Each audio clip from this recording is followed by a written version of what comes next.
Well, the South African Medical Association Trade Union has welcomed the appointment of Joe Phaahla as the Health Minister. SAMATU says it will hope that the department will be stabilised and it will be able to execute its mandate to deliver much-needed healthcare services to all South Africans. For more on this, I'm joined by SAMATU's spokesperson, Dr. Cedric Sitlanger. Good evening, Dr. Sitlanger. Appreciate your time. You're happy with this appointment? Why do you say that?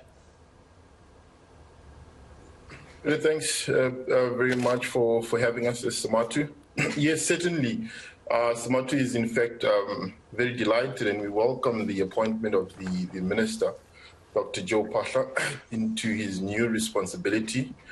We are of the view that there could not have been a better candidate than Dr. Phaahla.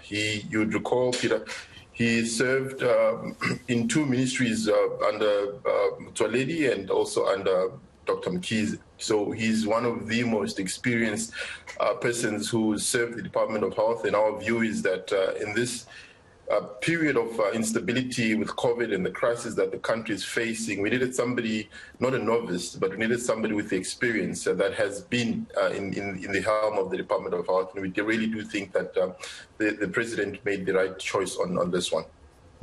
I mean, he comes in at a time, an unprecedented time during this COVID pandemic. What would you like to see him focus on first? Look, it goes without saying, Peter, that we're still at the crux of the crisis, as it were, the COVID crisis. So we wouldn't want him to shift his focus to something completely new whilst there's no stability insofar as us, distributing the COVID-19 vaccines and so forth. So we do want him to beef that process up. We do need to get to the herd immunity as soon as possible, because as soon as that happens, the country will be able to go back to what one would hope be normal life again. And until then, we'll be seeing this rolling shutdowns and lockdowns and so forth. So we really do think that we need to get to a stage, just as we are seeing currently in the UK and we're seeing in America, the economy is opening up. It's because of the vaccine. So we need we need him to focus particularly there so that we can quickly get to herd immunity. Your organisation released a statement today outlining some of the big challenges that department faces. A delay in finalising the registration of doctors is a big one as well that we've focused on here on eNCA as well. High costs of operating council, high costs of instituting charges against doctors, and delay in resolving cases. We've also seen delays at Charlotte Maxeke Hospital, which is causing massive complications in that area. Are you hoping that he deals with these decisively? Certainly. In fact, that comment stems from the recent announcement from the council, the regulator of the Health Professionals Council, that the CEO registrar has been suspended following allegations of corruption and so forth. But it's not to dwell in that. Our issue, though, is that we can't afford to have an instability rather in the council. We need to swiftly restore stability in the council, because the council currently, the HPCSA, is literally faced with a lot of challenges, and without a head, as we've seen with the suspension of the current registrar, we foresee more problems forthcoming. So we really do hope that the minister, as he comes in, he takes decisive action in terms of the leadership of the council, and we need answers in terms of what's going to happen with the CEO and the registrar. Now, obviously, Dr. Sitlanger, for a year we thought that Dr. Mkhize, was fantastic. He received worldwide praise for the work that he was doing on the pandemic. Are you confident Joe Phaahla can keep his personal hands out of the cookie jar? Well, we believe he's a man of integrity, and he, as I've said initially, that he served for the longest of time in the ministry.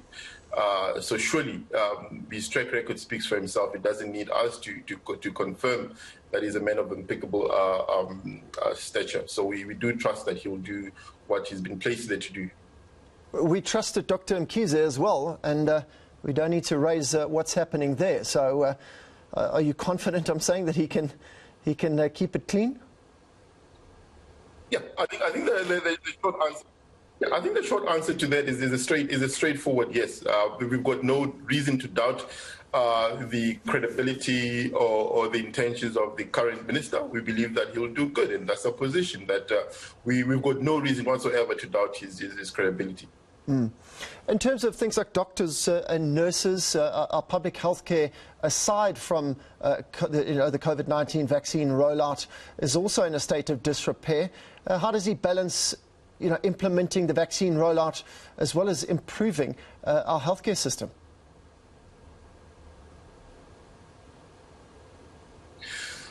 Look, that's the nature of the Department of Health. It's always been a very tough department to lead. It's always a mammoth task to really almost juggle everything at once. We're talking now of a myriad of challenges that the Department of Health has, as you correctly put. In fact, some of them include unemployment of nurses and doctors and many other issues. But we do believe that with the proper leadership, he'll be able to marshal his forces, meaning his DGs and DDGs and the rest of the MECs in the country, to really begin to address the current challenges of the Department of Health with speed. I think we mentioned the issue of COVID-19 vaccine as priority, but every other issue in health ordinarily would be priority. So we really do hope that he does what you call hit the ground running and make sure that he brings stability in that department and solves the problems as they come. And those that are already there need to be dealt with with speed as well. Just on a sidebar, are you happy with the way the vaccine rollout is progressing? Look, we see provinces are trying as much as they can. It can be improved. We've seen good progress in Limpopo, for example, in Western Cape, and in other provinces here and there. But we do believe that the rollout could be, increased for the better. Because as I've said to you, that our key focus is that if we can have the vaccine distributed with the highest speed, will get to herd immunity soonest. Therefore, we do feel that that could still be beefed up. In terms of the South African Medical Association Trade Union, who are the majority of your people who subscribe to you guys? Well, we are the largest union of doctors, and I say that confidently. In fact, we're the only union that is a trade union that has doctors as its membership. So we're quite a significant stakeholder in government, in the Department of Health, in the Health Professionals Council, and many other issues when it comes to health. So our main stakeholder, really, our main members is doctors. So you're happy and confident, that's what you're saying, of Joe Phaahla? Absolutely. Look, this is the right person for the job at a time of need, whereby it would be difficult to have somebody who just comes in from out there. Joe Phaahla has been there. He understands, in fact, the issues in the department with the view now, the hope now that being the minister, he'll be much better placed to actually, address them better. So we are confident and we welcome his appointment. Dr. Sitlanger, thanks very much for joining us here on Newsnight. That's Dr. Cedric Sitlanger, spokesperson of the South African Medical Association Trade Union. Plenty of reaction coming in to the new cabinet reshuffle that happened late last night. Well,